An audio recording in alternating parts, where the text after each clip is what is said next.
Hey everyone, Steven here with Lucky Casts, and today I'll be showing you how to set up your Lucky applications for internationalization, or i18n. So, why support internationalization? Why worry about translating our application at all? Well, the public apps that we build ideally are available for anyone, anywhere on the planet, including places where folks don't speak the same language as you.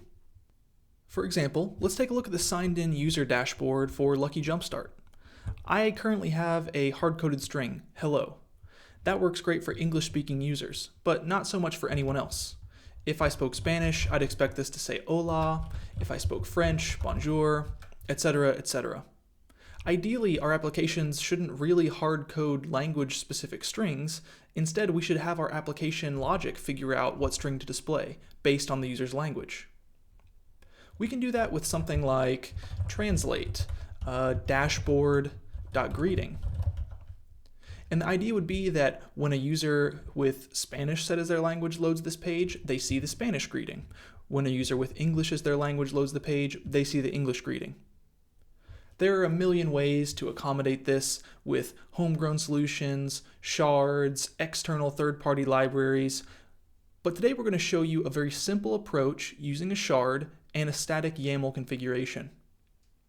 So, for example, if my application were rendering out this translated key, it would find the appropriate language file that I've defined, like if I were an English speaker, en.yaml.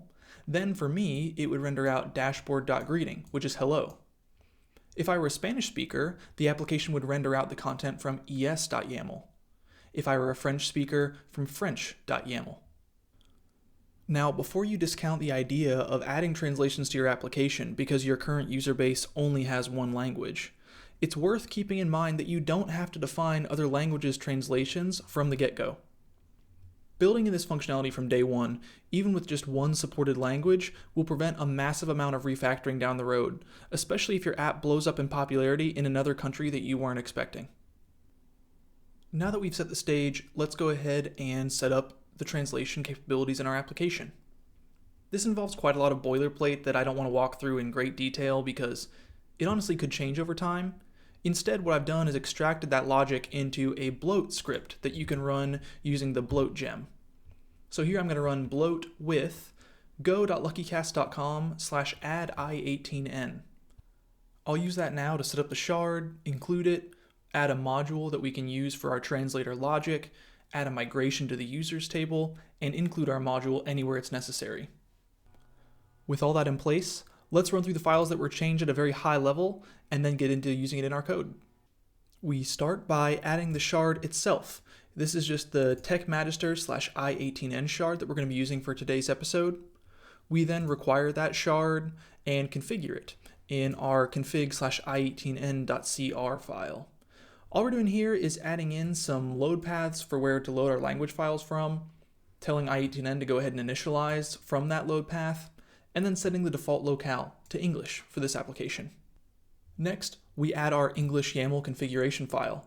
Bloat went ahead and added a couple of helpful examples here with simple interpolation and even counts.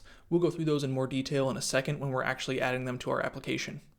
That's really it for actually getting the shard installed. Next up, we have to have a way to store which language a user should see. We do that by adding a language column to the user's model. We do that in the model file as well, specifying there's a new column called language, which is a string. We set up a new translator module, which essentially wraps the i18n gem and adds a couple helpful defaults, like setting the locale to the user's language based on the database, setting our application language default that we can access in a constant, and setting the list of available languages.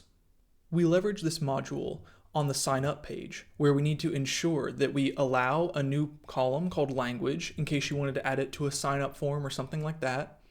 However, it's not required. If a user doesn't submit a language value in their form, we simply set them to the default language, and if they do send it, we make sure that the language is in one of our accepted languages. In order to have access to that translator module, we do have to add it into our app.cr before anything else is loaded to make sure it's available everywhere.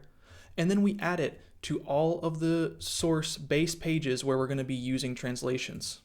So for example, if I'm going to use them in an API action, I need to include translator in my base API action.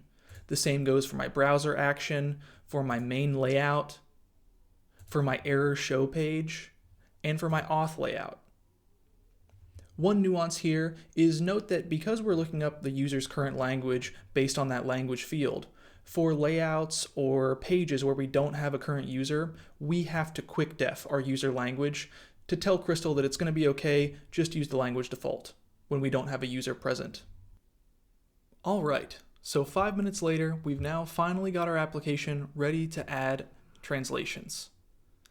Let's start by pulling over a browser here that we can use to show our code. And you can see that I've got the basic Lucky Jumpstart interface here. I've actually reverted the index page back to just say hello. Let's go ahead and open up our translations file. We'll collapse this window down, and let's use our simple example .hello key. So instead of saying hello, instead we'll do our T call with simple example.hello. We'll save, let that compile, and reload our page. And just like that, nothing has changed visually, but we now have a translated key here in this value. Let's add another one using the interpolation. So we'll use our interpolation example .hello to greet the current user. We'll copy this line down, we'll change this to interpolation, and we'll give it a username of currentuser.email. We'll save that, let it compile, and refresh our page. Perfect. Everything seems to be working so far. Let's go ahead and show an example of the count example that this i18n shard supports. So we'll use our countExample.apple key. So we'll copy this down again. We'll do a countExample.apple, and we'll set the count to 2. We'll let it compile and see what happens on our page. Great, we can now see that we have 2 apples. This is a really cool part of this library that I'm not going to go into in a ton of detail, but essentially you have subkeys for the counts. So one, many, few, other. There are a bunch of examples here that you can look into in the shard documentation itself. Now that we have our dashboard page translated, we can really show where the magic happens. I've got my English translations here ready to go. However, I went ahead and added a Spanish translations file as well.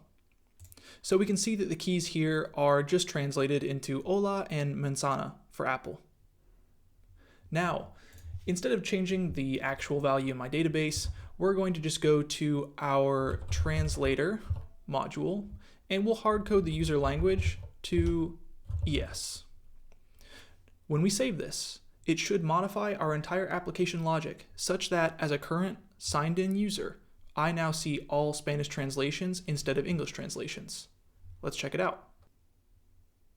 There we go. After our recompile and browser refresh, we can see that the keys have been changed to hola and manzanas without lifting a finger. The only thing I had to do was translate keys in a static YAML file, which I could easily offload to someone else that doesn't know how to program at all. With that, we've really covered all the basics of adding translations to your Lucky application. Remember that this repository is linked in the description below, so if you missed anything or I went too quickly, you can always check that out at your own pace. By replacing hard-coded strings with translatable keys for your users, you can ensure that your app is ready to scale at a minute's notice for the people who need it the most. Until next time, this has been Steven with Lucky Casts. Have a great day.